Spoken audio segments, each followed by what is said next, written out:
Everyone welcome. तो आज हम करने वाले हैं एक्सरसाइज 7.2 में से question number second.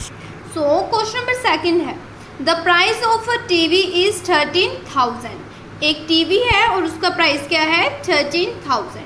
This sales tax charge on it in at the rate of 12%। और इसके ऊपर सेल्स टैक्स लगा है जो कि है 12%। Find the amount that Vinod will have to pay for it. अब देखिए, अगर विनोद इसे खरीदता है तो उसे कितने टोटल मनी, उसे टोटल कितनी अमाउंट पे करनी होगी। अब यहाँ सेल्स टैक्स आपके लिए कोई नई चीज़ होगी, लेकिन आपको बता दें कि जो ये सेल टैक्स होता है ये कस्टमर को ही पे करना होता है।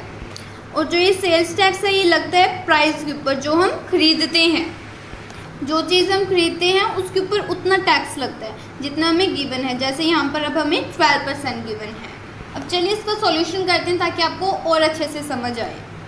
So now price of TV है 13,000 और टैक्स जो कि टीवी के ऊपर लगेगा सेल्स टैक्स वो होगा 12% ऑफ 13,000। ये हमारा सेल्स टैक्स है और ये उसी के ऊपर लगता है जो चीज़ का हमें प्राइस गिवन होता है। जो हम आइटम खरीद रहे हैं उसको जो हमें प्राइस गिवन होता है उसके ऊपर सेल्स टैक्स लगता है। सो नाउ अब हम 13,000 का 12% निकालेंगे तो वो क्या होगा, सेल्स टैक्स होएगा। सो 12/100 इंटू 13,000। नाउ 0 से 0 कैंसिल। अगर हम 13 की मल्टीप्लाई 12 से करेंगे तो आएगा 156 और 0 की 0। तो ये हमारे पास आया है सेल्स टैक्स। और अब हमें फाइंड करनी है टोटल अमाउंट जो कि उसे पे करनी होगी। सो नाउ है total amount Vinod has to pay. Question में हमारे से पूछा गया था find the amount that Vinod will have to pay if he buys it.